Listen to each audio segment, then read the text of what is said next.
आज आपण अतिशय सोप्या पद्धतीने रसरशीत आणि दाणेदार असा गाजराचा हलवा करणार आहोत। तर चला आता आपण गाजराचा हलवा करायला सुरुवातच करूया। गाजराचा हलवा करायचा आहे ना, त्याच्यासाठी ही अर्धा किलो मी गाजरं घेतलेली आहे। ती प्रथम आपण किसून घेऊया। आता वरून त्याचं साल काढलेलं आहे आणि हे आता किसून घेतो मी। बघा आता किसून झालेलं आहे माझं। आता आपण कढई ठेवली गॅसवर आणि त्याच्यावर आता तूप घालून घेऊया।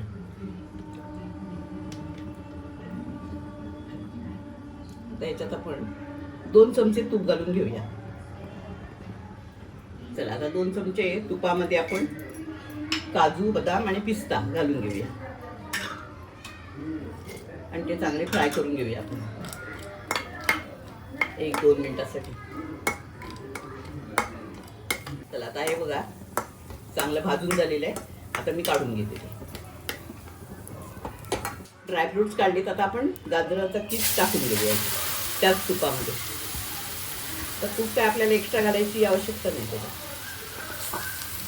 आता हे मीडियम गॅसवर आपण चांगलं परतून घेऊया 3 ते 4 मिनिटांसाठी। हे बघा 2 ते 3 मिनिटं झालेली आहेत मला। हे चांगलं परतून घ्यायचं आधी आणि आता याच्यामध्ये आपण दूध घालून घेऊया। झालेलं आहे आणि याच्यामध्ये आता अर्धा किलो आपली गाजरं आहेत ना। आता हे बघा फॅट मिल्क तसंच घातलेलं आहे मी आणि चांगलं गरम करून घेतलेलं आहे। आता हे माझ्याकडे 1.5 लिटर दूध आहे, मी अर्धा लिटर दूध घालते त्यातलं आणि चांगलं परतून घेऊया आपण आता हे दूध सुकेपर्यंत।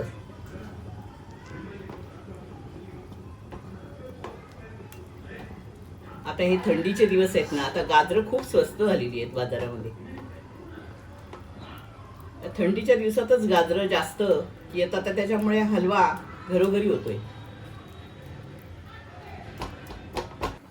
हे बघा आता आपल्याला दूध सुकेपर्यंत आपल्याला हे परतून घ्यायचं आहे सारखं आणि गॅस मात्र मीडियमच ठेवायचा। आता माझे बघा संपूर्ण दूध सुकलेलं आहे माझं। आता ह्याला मला 15 ते 16 मिनिटं लागलेली आहेत ते संपूर्ण परतून घ्यायला। आता याच्यात आपण साखर घालून घेऊया। ही आता अर्धा किलो आपली गाजरं आहेत ना, त्या अर्धा वाटी मी साखर घेतलेली आहे। हे प्रमाण बरोबर आहे। आता तुम्हाला जास्त साखर लागत असेल तर तुम्ही घालू शकता ती। आता हे आपण 2-3 मिनिटांसाठी परतून घेऊया। मध्ये साखर संपूर्ण विरघळते तोपर्यंत आपण ह्याच्यामध्ये ड्रायफ्रुट्स घालून घेऊया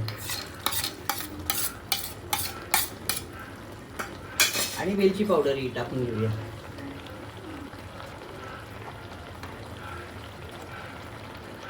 वेलची पावडर थोडी जास्त घातली ना तर वास चांगला येतो त्याचा। आता हे परतून घेऊया आपण जवळजवळ आता 4 ते 5 मिनिटं आपल्याला परतून घ्यायचंय। संपूर्ण गाजराचा हलवा सुकलाय। आता आपण ह्याच्यामध्ये 1 चमचा तूप टाकून घेऊया। तूप टाकल्यावर ना गाजराच्या हलव्याला शायनिंग येते जास्त आणि हा खवा टाकून घेऊया थोडा।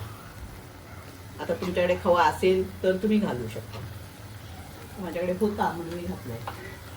हे आता परतून घेऊया 2 मिनिटांसाठी आपण। किती छान कलर आलाय बघा। तर आपला होत आलेला आहे। हे बघा आता संपूर्ण आपला गाजराचा हलवा रेडी आहे। आता मी गॅस बंद करते आणि आता आपण सर्व करून घेऊया। आज मी तुम्हाला अतिशय साध्या आणि सोप्या पद्धतीने गाजराचा हलवा करून दाखवलेला आहे। तर तुम्ही नक्की ट्राय करा आणि तुम्हाला माझा व्हिडिओ आवडला असेल तर लाईक करा, शेअर करा आणि बेल आयकॉनवर क्लिक करा।